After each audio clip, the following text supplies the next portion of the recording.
Hi, and welcome to STR Jumpstart. Right now, I want to take you behind the scenes of one of my personal properties and talk to you about it from start to finish. This is really a real world case study in how to beat the market. I bought this house in post COVID pricing and interest rates. So let's talk about how to make it work in any market. Whiskey Sands is my property in Orange Beach, Alabama. The journey has been anything but easy, but it has been incredibly instructive and rewarding. And I think a great example of what a typical investment might be like in a challenged market. So let's talk about it. In early 2023, my son Jackson and I took a trip to check out the Orange Beach market. Neither of us had ever been there before. We toured several homes, but we both immediately fell in love with the area.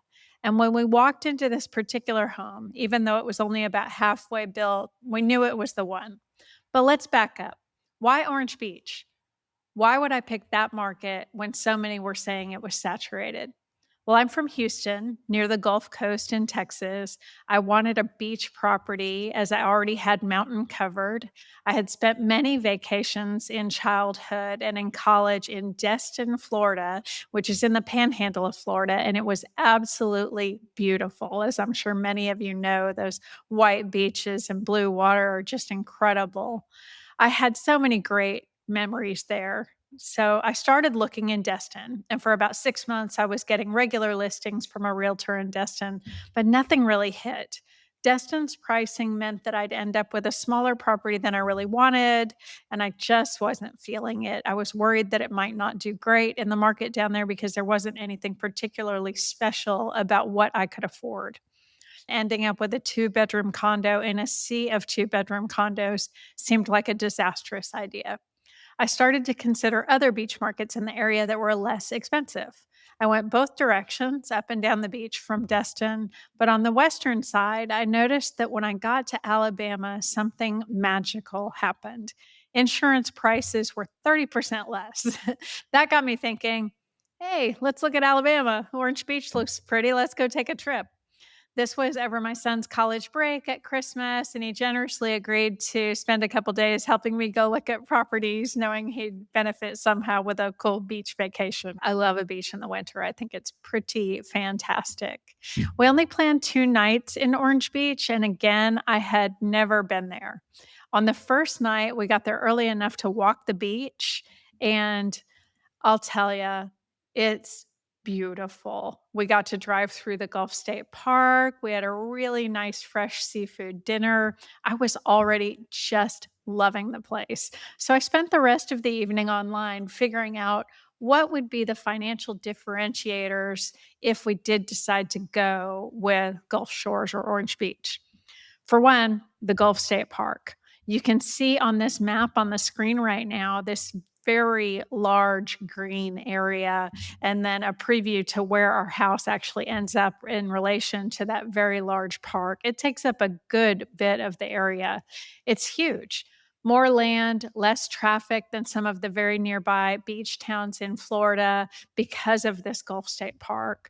The drivability from the more of the western states, it's only 8 hours from Houston. The beach is absolutely beautiful. The airport was planning to go commercial at Gulf Shores. So this was something that my realtor told me about.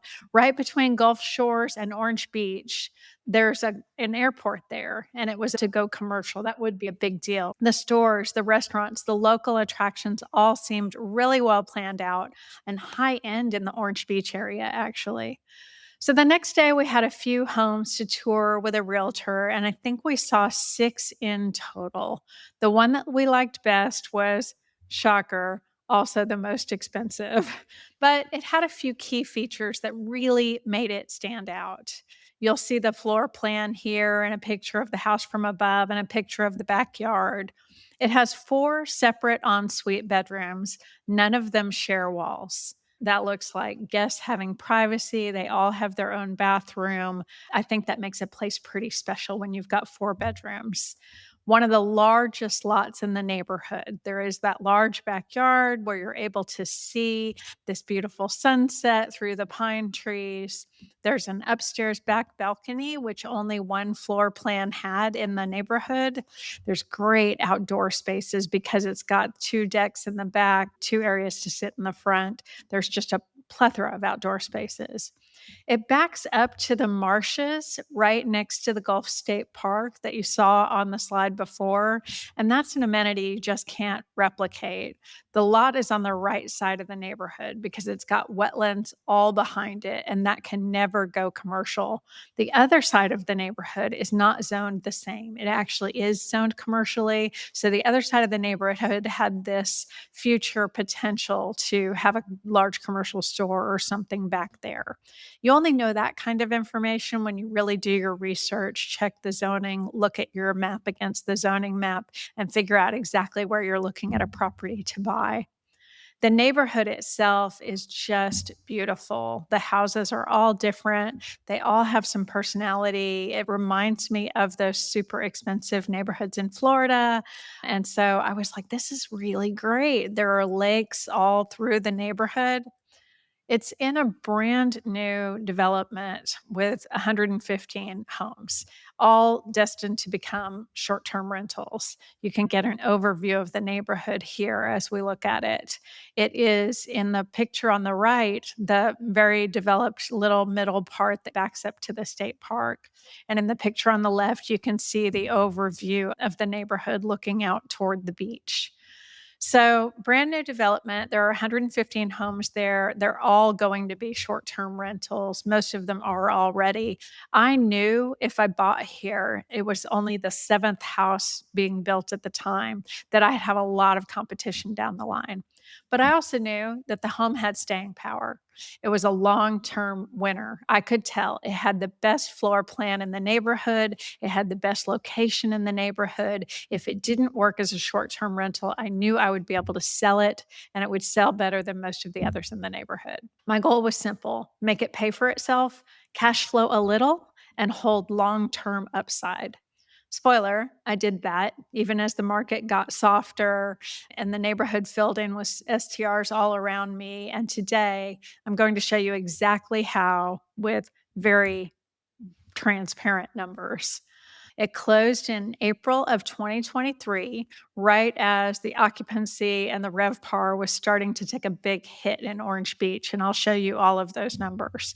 We had made our offer in January, but it was mid construction. So those few months really changed the outlook of the revenues a bit. Interest rates were on the rise. So it was a significant investment out of my retirement accounts to be able to do this. But again, I saw long term upside in this house from the beginning. I wanted the house to pay for itself each year. I knew it wouldn't be a great short term play, but that wasn't a deal killer for me at the time. The house was a new build, of course, so it didn't need a major renovation, but that didn't mean that it didn't need any work. Short term rentals will always rent better when they have a lot of personality. So you're seeing all of the pictures go through of the house on this slide. I added wallpaper in two rooms. I added a bold paint color in two more rooms, and I added a ton of artwork. I had a lot of fun picking out all the furniture as I hadn't done a beach property before, so I was able to go a little lighter and brighter than I was used to. The house slept 12, and I wanted the largest dining table I could find. Ultimately, I found one that I thought was beautiful. It was thin, it was actually from Pottery Barn, but it was long enough to comfortably fit 8 to 10 people easily. And then the island has room for an additional four. Because the dining table is right next to the island, that actually works out fine. But furnishing the house did bring me a few little challenges because there were so many large size bedrooms. I put king size beds in three of the rooms and then two doubles in another. I've also got a pull out couch upstairs so that the home sleeps 12 comfortably. There's also seating outdoors that can accommodate everyone for a meal when you add it all up. There are 8 around the fire pit and 4 on the back porch. And so that makes for a great situation for everybody to be able to sit together. It's easy to bring those chairs from the porch down by the fire pit, and everyone can have a meal together. I had the painting done by a contractor, but I hung the wallpaper myself. I also assembled my own furniture with some help from my brother and sister in law, who were so generous to come into town and help me for a few days setting up the house. And we had a lot of fun while we did it. I think they had fun anyway, and we've enjoyed some family vacations there since then. It took every moment of 2 weeks to set up the house, and it was worth all the hard work. Let's look a little more closely at all of the numbers, and I can show you how we came out of this. So let's start with the big picture. The overall market in the area has softened since the purchase for sure. So the home price was $870,000. The market has softened even on home prices since then. So I'm taking a temporary dip, I believe, though there is a home for sale that is similar to mine in the range of $950,000. They haven't actually gotten that yet. So I'm not sure I'm actually on the upside of the house yet, but this was only a couple of years ago, so that's okay. Expected yearly revenue at the time of purchase was $90,000. All of the online tools said $110,000, but I used 90 as a conservative estimate for my model, and I'm glad that I did. Expected yearly cost came out to $85,000. That's why I changed my mortgage to be a 25% down payment. I wanted my yearly costs all in to be comfortably less than my revenue. I always expected a small cash flow from this. I didn't expect it to do much more than paying for itself because the house was so expensive and brand new. It's always harder to make those work. Market overview. So here's what's happening in Orange Beach, Gulf Shores, and Fort Morgan. From 22 to 25, we've seen a steady decline in both occupancy and RevPAR across the board. This is data published on the Gulf Shores site for Gulf Shores, Orange Beach, and Fort Morgan combined. That's not so different from other short term rental numbers and beach markets, so it's not a huge surprise, but it has been another challenge to overcome. As you can see, the steady decline in occupancy from 61.6% all the way down to currently 55.4%. And that's year to date in October, which means that number is likely to go down a little bit more because the fall is always one of the lowest seasons. RevPAR also going down. That's 177 in 2022, and then all the way down to 154 year to date for this year. Several years of significant decline in both occupancy rates and RevPAR. So that was a challenge for sure. Even though the average nightly rates held steady, the actual revenue per property really fell. Fewer bookings, shorter stays, more competition. But despite all of that, I was able to hold my ground. And so that's something I'm really proud of. And I hope something that we can all replicate and that you guys can learn a little something from to do in your own properties.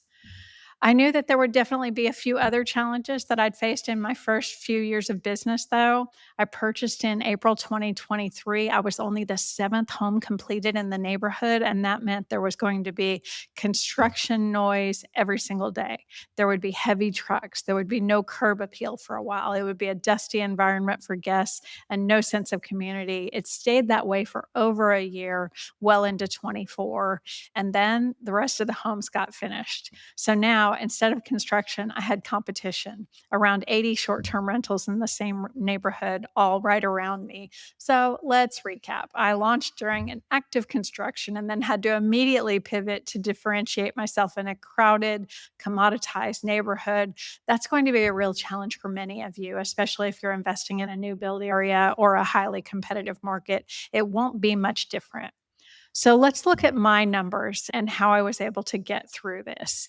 My 2024 financial snapshot is on the left. My revenue was 96,000. That does not include cleaning fees or taxes, and that sounds decent, but I was only at 51% occupancy for the year as you get down to the lower numbers there. That's a really low number for me. I was still higher than most of my competition for overall revenue. For sure, my minimum nightly rate at the time was around 300. During the summer, I was making closer to $1,000 a night, and during the winter, more like 300 a night during the winter actually. What 300 was still probably too high, especially in the shoulder seasons, is one of the things that I learned. So that was my 2024 snapshot. It was enough to pay the bills and a little extra, but I knew I could do better. The question was how. So fast forward to 2025. My 2025 numbers are on the right. These are projected using only my booked reservations as of right now. You can assume, hopefully, that my picture will get a little bit better than this for the end of the year. But for honesty and openness purposes, I wanted to give the most accurate picture I could. So I'm using only what I know right now. So I had to rethink everything. Going into this year with things really going downhill in the whole area as far as everyone's revenues, I hired a revenue manager for all of my properties and I dropped my minimum nightly rate at their suggestion drastically. I dropped it from 300 down to 200 and I've even gone a little lower for a few bookings that made strategic sense. I also created longer minimum stays for summer the best I could to reduce some turns. I added a new bar to the kitchen area. I upgraded all of my fire pit and outdoor seating areas with some nice stone back there. I improved my landscaping. I invested in more photography. I've actually had 3 rounds of pictures taken in 2 years at that house. And so here's where I am now. I am still projecting almost exactly the same revenue. It's actually a little bit more than that. My expenses are about the same. My net income, therefore, is still going to be about the same. But my occupancy is the big story here. I went from 51% in 24 to 77% in 25. Now, if I hadn't worked super hard to get that occupancy up, my revenue number would be a very different number, right? So I think that's really the story that I was trying to get to here. Same revenue, same profit, but I had to pivot hard to get there. Lower rates and more dates booked have kept my calendar very nicely booked, and I'm very proud of that. I've maintained my overall revenue and profit, which right now feels like a huge win. Again, the house is still doing what I asked it to do from day one, which was pay for itself. Now, let me pause and say, I have perfect 5-star reviews on this property since I opened, every single guest. That's not an accident. I've worked hard to respond quickly, set clear expectations, deliver thoughtful touches, follow up immediately. In a crowded market, reviews are your brand. A guest sees 20 similar listings all in the same neighborhood. And even though you may have a better floor plan, they're not going to see that probably. The one with 40 perfect reviews is going to win. I fought for some of those reviews too. I did have a guest who was very unhappy with the construction noise, and I offered to let her cancel her reservation immediately with a full refund, even though she'd already been there a night if she wanted to go find something else. And it was worth the loss in revenue, even though I had it accurately shown on my listing as active construction. And it may be loud during the day. I just needed her not to give me a bad review. So I definitely made some concessions in terms of how I was going to keep my perfect review score in revenue. So, what does this look like now? My long term outlook for Whiskey Sands, I think, is really exciting. So now I'm looking at the next 11 years of this property overall in one graph. My revenue, if I just go up 3% a year, will keep going up. My expenses will go up much less. They do still go up a little bit because everything that's not your mortgage will rise a little bit in cost. So I've got everything rising at 3% a year for inflation. And then I've also got the revenue rising at 3% a year. So here's hoping that over average, over the long term, I'm able to do that. And I'm able to get those revenues up into the $150,000 range in 10 years. I do expect to keep this property for a really long time. I think that's how I'll do the best with it. And I'll show you why about that in just a second. My cash flow, therefore, obviously will just continue to slightly go up over the years, and that will be just wonderful. That will just be great. My equity in the property is really the big story with Whiskey Sands because it's such a high priced property. I only put 25% down on it, which means it rises in equity at whatever the appreciation rate might be for the neighborhood. In Orange Beach, I've estimated my model at 4%, even though it has averaged 6 to 8% in the past. I've brought that down to a more conservative 4 for my model. Exit value and my cumulative earnings become really impressive given my small down payment. And here's the punchline with that. because when you use a mortgage, you have to invest less than the price of the home and you still get the appreciation in the home. You get the mortgage pay down, you get the cash flow. It's much easier to get a higher annualized rate of return. So, in just a few years, I'm already well outperforming what I believe the stock market can do for me right now. And then in 10 years, these are annualized rate of returns. Look at that annualized rate of return in 2034. So I'm up in the 30 something percent range at some point on this property. And that's exactly what I wanted this house to do for me. So the long term benefits of real estate and investing are just undeniable. Keep a house that you can for a long time, and it's going to do good things for you. So, what should you take from this case study? I'm not just over here bragging. Look, I mean, it's a market that's not making me much cash flow right now. So there's not a ton to brag about, but there are things that you can take from the case study if you have similar goals that I do, and even if you don't. But here's the short list. Buy the best long-term asset that you can. Whiskey Sands has 4 ensuite bedrooms, no shared walls, a large lot, and it backs up to the Gulf State Park. That's irreplaceable. There's also a moratorium right now on new neighborhoods. So the likelihood of more competitors is decreased, at least at the moment. So that should give me a little break from all of this, right? This house should rise in value significantly over the next 10 years. Number 2 is know what game you're playing, right? Like this property was never meant to be a cash cow. It was designed to pay for itself, to grow in value, and then be used as a family home as well. I love to take the family here and have holidays. I invested here with a long term mindset. Number 3 is operate like a business. When I saw the booking slow, I didn't panic. I got strategic. I took my ego out of it and I lowered that minimum price to a really low number. It's the number that's going to get me bookings. Revenue management, pricing changes, and smart updates. I operated like a business instead of with my emotions. And these customers have been great. I don't always fall into this trap of lower prices is going to bring the wrong people. That didn't happen at all. My guests have been wonderful. They've been thankful to have been able to book the place. Control what you can.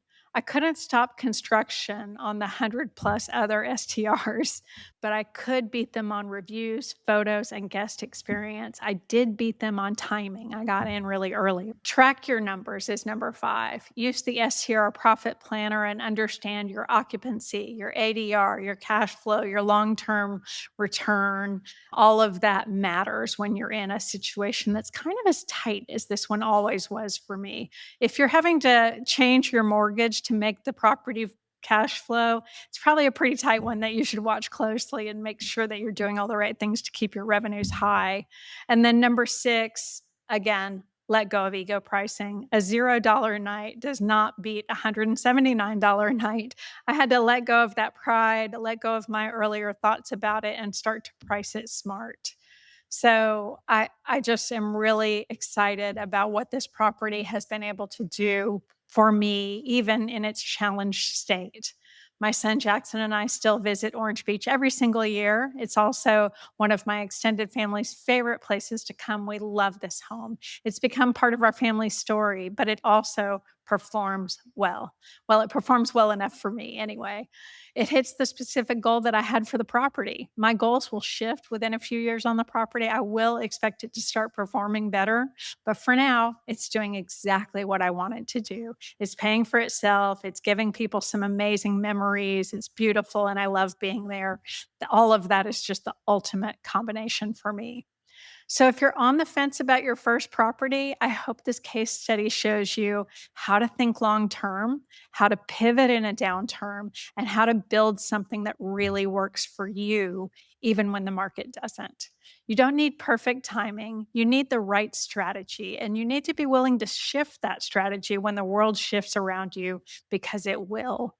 I hope you've enjoyed learning about this personal investment. I have enjoyed sharing it with you all, and I am excited to share more with you very soon. Thanks so much for all of your time with STR Jumpstart.